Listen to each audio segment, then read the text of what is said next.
सारेगामा कारवां mini भक्ति।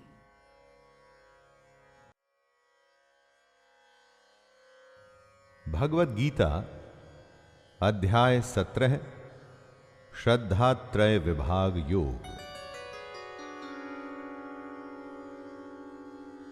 दोस्तों, जब भी धर्म संकट आए कि ये काम करूं या ना करूं, तो ऐसे समय में एकमात्र उपाय है कि शास्त्र क्या कहता है। और शास्त्र है भगवत गीता, यानी कि कृष्ण का ज्ञान। वैसे और भी शास्त्र हैं, लेकिन गीता में एक विशेष बात है, और वो ये कि कृष्ण स्वयं भी आपके साथ हैं। नमस्कार दोस्तों, मैं शैलेंद्र भारती भगवत गीता के 17वें अध्याय तक आपके साथ साथ पहुंच गया हूं, जिसका विषय है श्रद्धात्रय विभाग योग। श्रद्धा क्या होती है और उसके कितने प्रकार हैं, यही कृष्ण इस अध्याय में बता रहे हैं।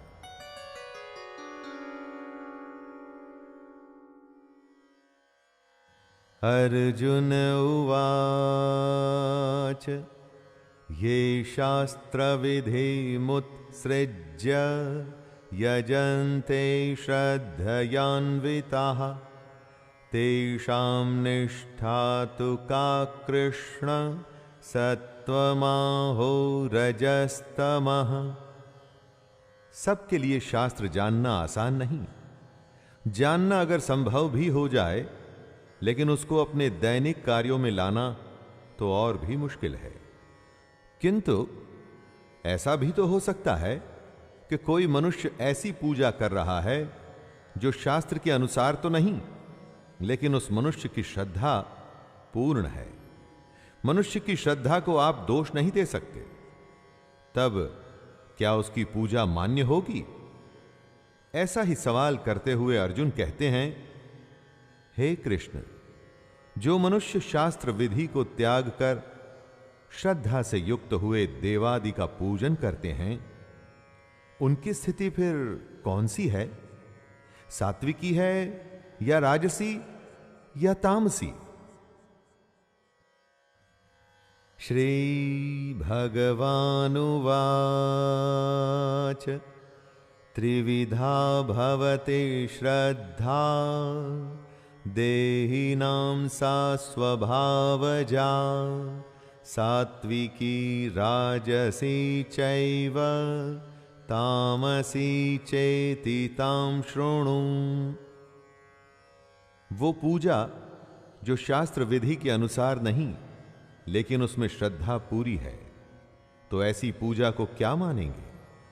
इस प्रश्न का जवाब देते हुए कृष्ण कहते हैं, मनुष्यों की श्रद्धा 3 प्रकार की होती है।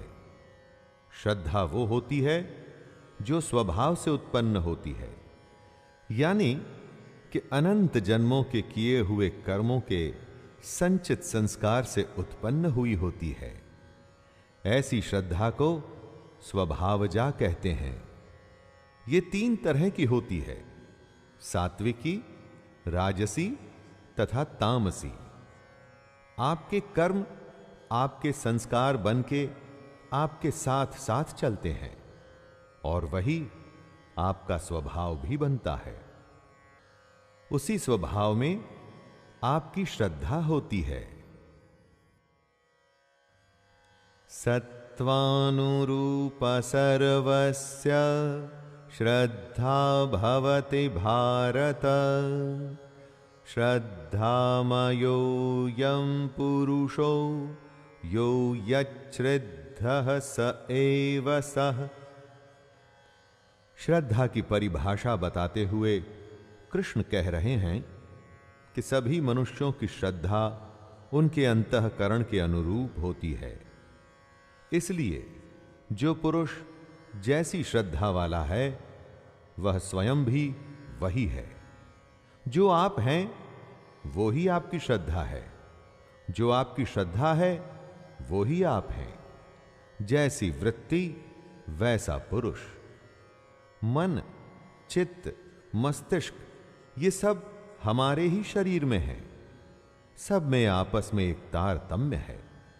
आपके कर्म आपके संस्कार बनकर के वापस आपको बनाते हैं। इस तरह से पुरुष में श्रद्धा भी बनती है।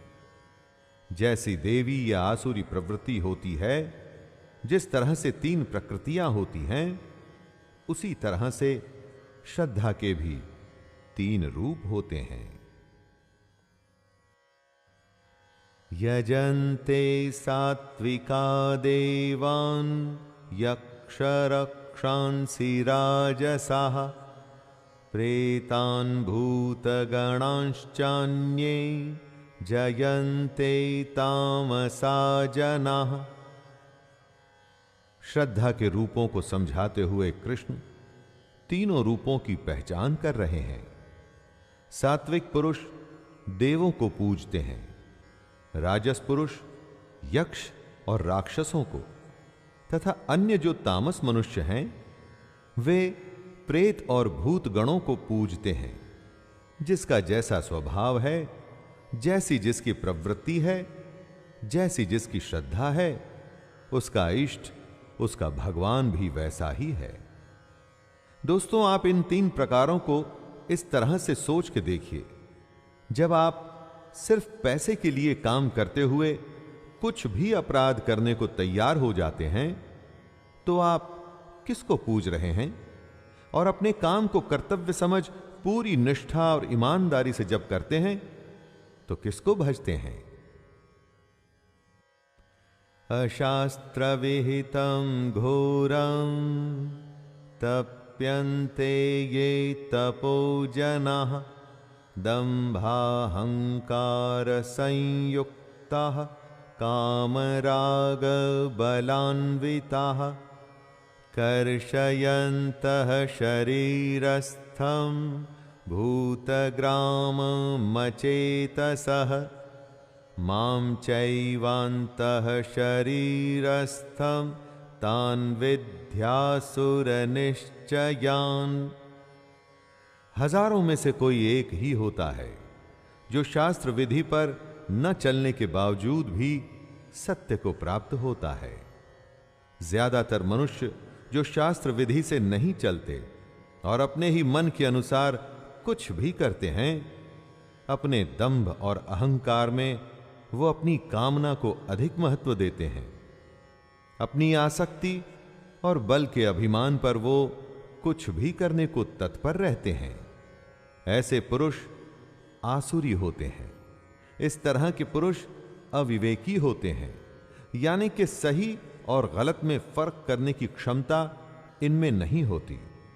ये पुरुष अपने गलत उपवास आदि की वजह से सिर्फ अपने शरीर को ही नहीं सुखाते, बल्कि अपने अंदर मौजूद आत्मा यानी कि कृष्ण को भी परेशान करते हैं। इसमें कोई शक नहीं रह जाता कि ये लोग आसुरी हैं।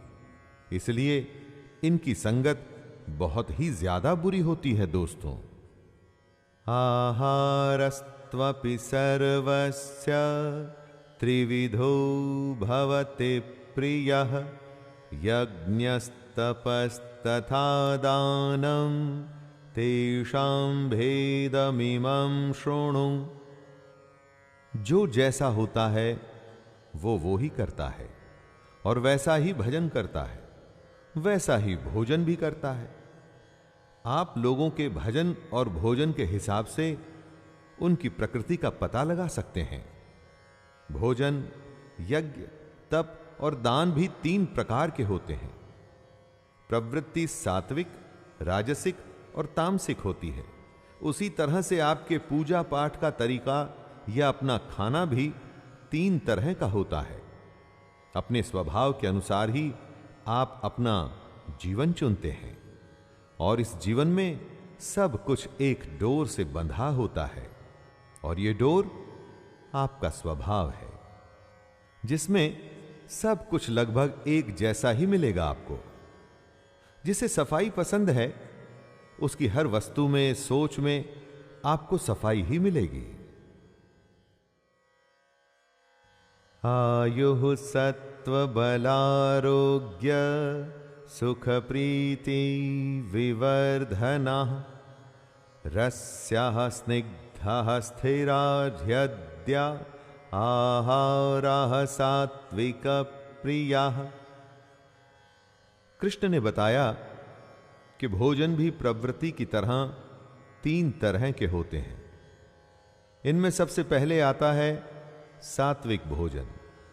ऐसा भोजन अच्छा होता है जो रस युक्त होता है, चिकना और स्थिर, यानी कि स्टेबल रहता है दोस्तों। स्थिर रहने वाला खाना वो होता है जिसका सार हमारे शरीर में बहुत समय तक रहता है, और ऐसा खाने से हमारी आयु, बुद्धि और बल बढ़ता है। इस तरह के भोजन से हम आरोग्यशाली होते हैं, बीमारियों से बचते हैं। ऐसे खाने से सुख और प्रीति बढ़ती है। स्वभाव से ही मन को प्रिय ऐसे आहार अर्थात भोजन करने के पदार्थ सात्विक पुरुष को प्रिय होते हैं। कट्वं ललवणात्युष्ण तीक्ष्ण रुक्ष विदाहिनः आहारा राजस्येष्टा दुःख शोकामय प्रदाः। 3 तरह के खानों के भेद बताते हुए इस श्लोक में कृष्ण राजसिक खाने का भेद बता रहे हैं। क्या होता है राजसिक भोजन? जो खाना कड़वा होता है, खटास से भरा होता है, यानी कि खट्टा होता है, जिसमें भरपूर लवण यानी कि नमक होता है, एकदम गरम, बहुत तीखा और रूखा खाना राजसिक होता है। इस तरह का खाना दुख, चिंता तथा रोगों को उत्पन्न करने वाला माना जाता है। स्वाभाविक है कि राजसिक भोजन राजस पुरुष को पसंद आता है। राजसिक खाने में अति होती है, नमक की, गर्मी की, तीखेपन और रूखेपन की। यातयामं गतरसं पूति पर्युषितं च यत् उच्छिष्टमपि चामेध्यं भोजनं तामसप्रियम्। इस श्लोक में कृष्ण तामसिक खाने को डिफाइन कर रहे हैं दोस्तों। जो भोजन अधपका, रस रहित और दुर्गंध युक्त होता है, यानी कि ठीक तरह से जो खाना पका नहीं होता, जिसमें रस नहीं होता और जिस खाने में से सुगंध न आकर दुर्गंध आती हो, उस खाने को तामसिक माना जाता है। ये सारे गुण बासी और अपवित्र खाने के हैं। तामस पुरुष ही इस तरह के खाने को पसंद करते हैं। अगर राजसिक खाना ही बीमारियों का घर होता है, तो आप समझ सकते हैं कि तामसिक खाने से किस तरह के नुकसान होते होंगे। अफलांकाक्षिभिर्यज्ञो विधिदृष्टो य इज्यते यष्टव्यमेवेति मनः समाधाय स सात्विकः। कृष्ण यज्ञ यानी कि उपासना, पूजा के तरीके को बता रहे हैं। सात्विक यज्ञ किस प्रकार का होता है? जो शास्त्र विधि से नियत है, उसी यज्ञ को करना ही कर्तव्य है। यानी कि अपने मन को नियंत्रित करके, फल को न चाह के जो यज्ञ किया जाता है, वो सात्विक है दोस्तों। सिर्फ यज्ञ करना ही सब कुछ नहीं। उस यज्ञ को करते हुए, उस पूजा को करते हुए अपने को भी संयम में रखना है। जो अपनी सांसों की प्राण और अपान वायु को संयमित कर, कंट्रोल कर अपने प्राणों की गति को नियंत्रण में रखते हैं, ऐसे लोग ही सात्विक यज्ञ कर सकते हैं। और ऐसे किए हुए यज्ञ ही सात्विक माने जाते हैं। अभिसंधाय तु फलम् दंभार्थमपि चैव यत् इज्यते भरतश्रेष्ठतं यज्ञं विद्धि राजसम्। अगर यज्ञ सिर्फ ईश्वर की आराधना, अपने कर्म को उसे समर्पित करने के लिए किया जा रहा है, तो वो यज्ञ, वो पूजा सीधे कृष्ण तक पहुंचती है। लेकिन जिस यज्ञ या पूजा का पर्पस सिर्फ अपने आप को बड़ा दिखाना, या जिस पूजा को आप सिर्फ कुछ हासिल करने के लिए कर रहे हैं, किसी फल की प्राप्ति के लिए कर रहे हैं, उस यज्ञ को राजस माना जाता है। जब पूजा ही किसी फल के उद्देश्य के लिए की गई हो, तो वो पूजा कहां रह जाती है दोस्तों? ये तो एक तरह की भगवान से डील हो गई कि हे भगवान, मेरा ये काम कर दो तो मैं इतने सोमवार आपको प्रसाद चढ़ाऊंगा। इस तरह के यज्ञ या पूजा से कृष्ण या ईश्वर कभी खुश नहीं होते। विधिहीनम सृष्टान्नम मंत्रहीनम दक्षिणम श्रद्धा विरहितं यज्ञं तामसं परिचक्षते। जिस यज्ञ में शास्त्र का बिल्कुल भी सम्मान नहीं किया जाता, जिसमें अन्नदान नहीं किया जाता, ऐसा यज्ञ जिसमें मंत्र नहीं होते, जिसमें दक्षिणा नहीं दी जाती, जिसमें श्रद्धा नहीं होती, ऐसे किए जाने वाले यज्ञ को तामस यज्ञ कहते हैं। जहां शास्त्रों के अनुसार मंत्रोच्चारण नहीं हो रहा, जिसमें दान नहीं हो रहा, और जहां पर यज्ञ या ईश्वर के लिए मन में सम्मान और श्रद्धा ही नहीं, वो यज्ञ कैसे हो सकता है? वो तो एक तरह से आप छल कर रहे हैं। इसीलिए ऐसे यज्ञ को तामस कहा गया है। देवद्विज गुरु प्राज्ञा पूजनम शौचमार्जवम ब्रह्मचर्यम अहिंसा च शारीरम तप उच्यते। तप यानी कि तपस्या क्या होती है, कैसे की जाती है और कितने तरह की होती है, इसको समझाते हुए कृष्ण कह रहे हैं, देवता, ब्राह्मण और गुरु की पूजा करना ही तप होता है। गुरु का अर्थ आप मानिए कि माता, पिता, आचार्य और वृद्ध, जो आपसे किसी भी प्रकार से बड़े हों, ऐसे लोगों का सम्मान, उनकी कही बातों पर चलना और उनकी पूजा ही तप होता है। जीवन में पवित्रता, सरलता, ब्रह्मचर्य और अहिंसा, जब ये विशेषताएं होती हैं, तो इस तरह के तप को शरीर संबंधी तप कहा जाता है। ये तप जो शरीर से किया जाता है।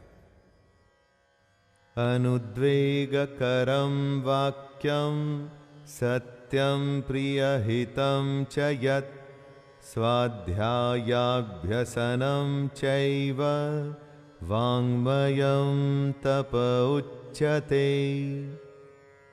जब आप उद्वेग नहीं करते, प्रिय, हितकारक एवं यथार्थ भाषण करते हैं, यानी कि ऐसी बातें करते हैं जो औरों को अच्छी लगें, उन बातों से सबका फायदा हो और यथार्थ हो, यानी वो बातें सच हो, इस तरह के तप को वाणी संबंधी तप कहा जाता है। दोस्तों, उद्वेग न करना यानी कि एक्साइट न होना। जब आप हर हालत में शांत रहते हैं, मन और इंद्रियों द्वारा जैसा अनुभव किया हो ठीक वैसा ही कहते हैं, यानी कि यथार्थ भाषण करते हैं, वेद शास्त्रों का पाठ और परमेश्वर के नाम का जप करते हैं, तो ये वाणी संबंधी तप होता है। वाणी मधुर, सच्ची, शांत और लाभ पहुंचाने वाली होनी चाहिए। ऐसी वाणी बोलिए जो सबको शीतल करे। मनः प्रसादः सौम्यत्वं मौनमात्म विनिग्रहः भाव संशुद्धिरित्येतत् तपो मानसमुच्यते।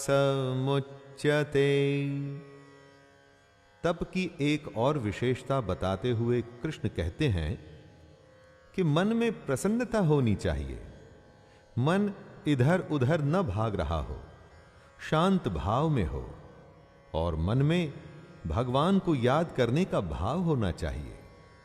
जब मन इस तरह की अवस्था में होता है तब उसे मन संबंधी तप कहा जाता है।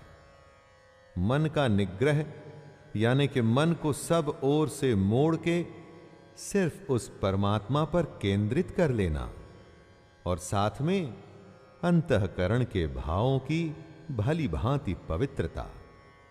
जब यह संभव होता है तो मन संबंधी तप कहलाता है, और यह तप शरीर से भी होता है, वाणी से भी होता है, और जैसा अभी कृष्ण ने बताया मन से भी होता है। श्रद्धया परया तप्तं तपस्तत्त्रिविधं नरहि अफलाकांक्षिभिर्युक्तैः सात्विकं परिचक्षते। जब देवता, ब्राह्मण और गुरु की सच्चे मन से पूजा की जाए तो वो शरीर संबंधी तप होता है। अच्छी वाणी से सबको अच्छा लगे, सच बोला जाए और सबका भला हो, वो वाणी संबंधी तप होता है। और जब मन को नियंत्रण में ला प्रसन्नता और शांति का भाव हो तथा मन भगवान में ही लगा हो, तब उसे मन संबंधी तप कहा जाता है। फल को न चाहने वाले योगी पुरुषों द्वारा परम श्रद्धा से किए हुए इस तरह के 3 प्रकार के तप को सात्विक तप कहते हैं। जब तप किया जाए तो वो मन, वचन और शरीर से होना चाहिए, तभी तो वो सात्विक कहलाएगा। सत्कारमान पूजार्थं तपोदम्भेन चैव यत् क्रियते तदिह प्रोक्तं राजसं चलमध्रुवम्। जो तप सत्कार, मान और पूजा के लिए किया जाता है, जैसे कि कोई बहुत बड़ा ब्राह्मण है या बहुत बड़ा विद्वान है, इसलिए उसके पैर धोकर उसका सत्कार किया जाए, तब वो तप राजसी कहा जाता है। जब तप में पाखंड आ जाए, यानी कि श्रद्धा की जगह सिर्फ दिखावा करना ही इरादा हो, यह दिखाना कि कितनी बड़ी पूजा या यज्ञ किया जा रहा है, तब वो तप राजसिक कहलाया जाता है। इस तरह के राजसी तप से जो फल होता है वो अनिश्चित होता है। अनिश्चित फल वाला उसको कहते हैं जिसका फल क्षणिक हो, यानी कि इस राजसिक तप से जो फल आएगा वो थोड़े ही समय में खत्म हो जाएगा। मूढ़ग्राहेणात्मनो यत्पीडया क्रियते तपः परस्योत्सादनार्थं वा तत्तामसमुदाहृतं। जो तप मूढ़ता पूर्वक हठ से किया जाता है वो तामसिक श्रेणी में आता है। समझदारी की जिद दृढ़ निश्चय होती है। उसी तरह से बेवकूफी में जो जिद होती है ना दोस्तों, वो ही मूढ़ता पूर्वक हठ होता है। तामसिक तप दूसरे को मन, वाणी और शरीर की पीड़ा देने के लिए किया जाता है। बुरा सोचना, बुरा कहना और दूसरे के शरीर को नुकसान पहुंचाना ही उसका पर्पज होता है। इस तप का उद्देश्य दूसरे का अनिष्ट होता है।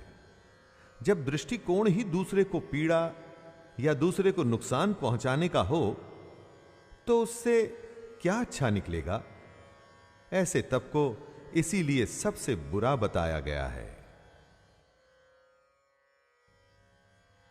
दातव्यमिति यद्दानं दीयतेनुपकारिणे देशे काले च पात्रे च तद्दानं सात्विकं स्मृतम्। दान की परिभाषा को कृष्ण समझा रहे हैं। दान देना एक कर्तव्य है। जब जहां पर जिस वस्तु का अभाव हो, उसी वस्तु द्वारा प्राणियों की सेवा करने को ही दान कहा जाता है। जिसको जिस वस्तु की जरूरत है, अगर उसे वो देंगे तभी तो उसका भला होगा। भूखे, अनाथ, दुखी, रोगी, असमर्थ और भिक्षुक को अन्न, वस्त्र और औषधि दी जानी चाहिए। इरादा जरूरतमंद की जरूरत पूरा करने का होना चाहिए दोस्तों। जब ऐसा होता है तो वो दान सात्विक कहलाया जाता है। सात्विक दान करते हुए उपकार की भावना, जैसे कि मैंने इतना बड़ा काम कर दिया, ऐसा भाव नहीं होना चाहिए।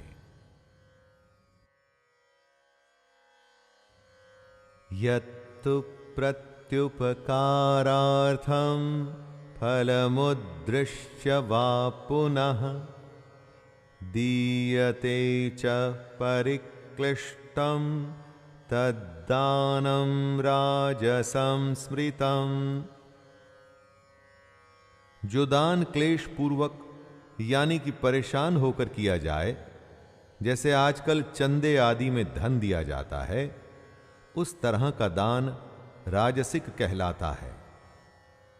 अगर फल को दृष्टि में रखकर, जैसे कि मैं ऐसा दान करूंगा तो मुझे वो फायदा होगा, मान बढ़ाई मिलेगी, प्रतिष्ठा मिलेगी, लाभ की प्राप्ति होगी, ऐसे दान को राजस दान कहा जाता है।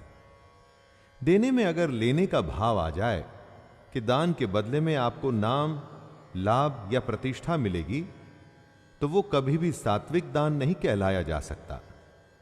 अरे दान तो खुश होकर करने वाली वस्तु है दोस्तों। क्लेश या जबरदस्ती किया गया दान राजसिक ही माना जाता है। अदेश काले यद्दानम पात्रेभ्यश्च दीयते असत्कृतमवज्ञातं तत्तामसमुदाहृतम्।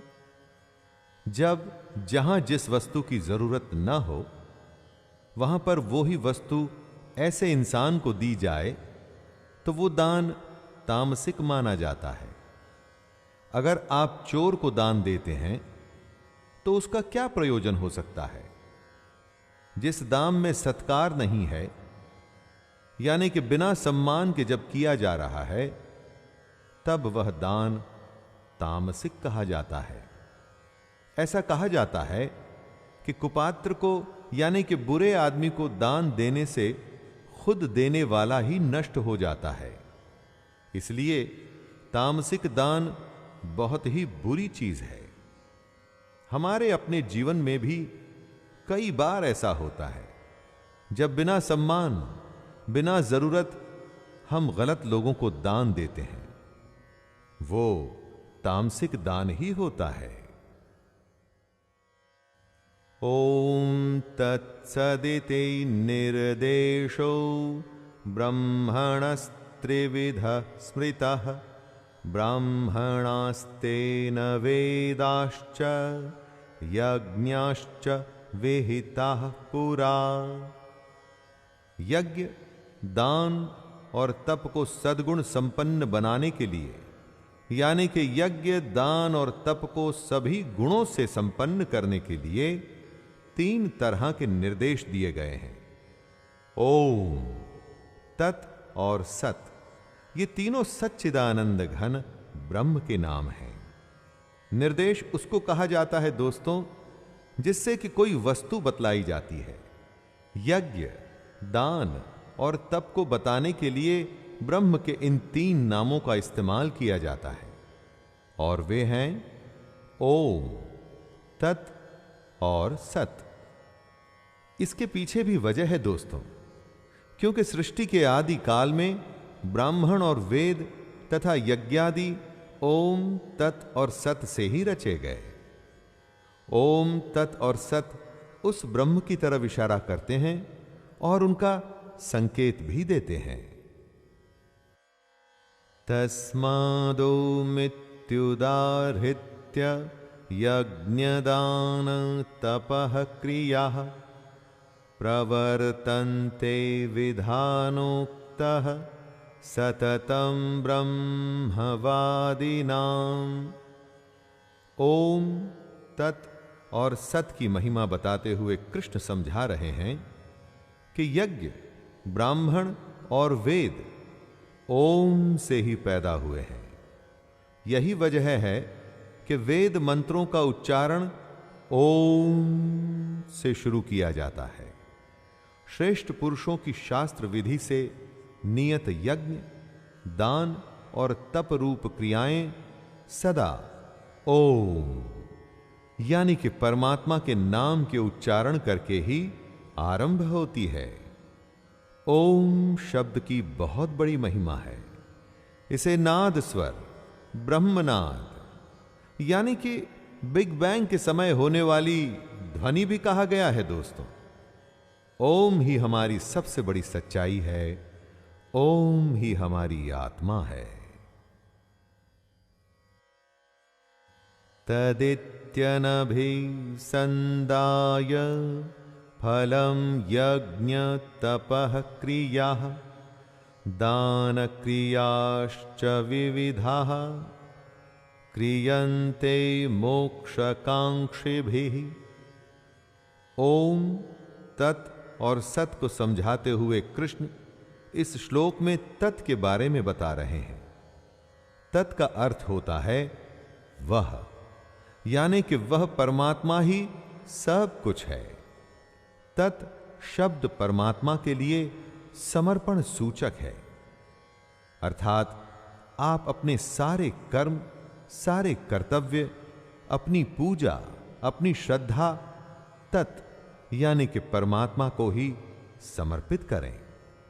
तत् का अर्थ ये सब उसी का है। जो सब कुछ उसी का है तो सब कुछ जाएगा भी उसी को ना दोस्तों। इसी भाव को मन में रखते हुए और फल को न चाहते हुए श्रेष्ठ पुरुष यज्ञ, तप और दान करते हैं।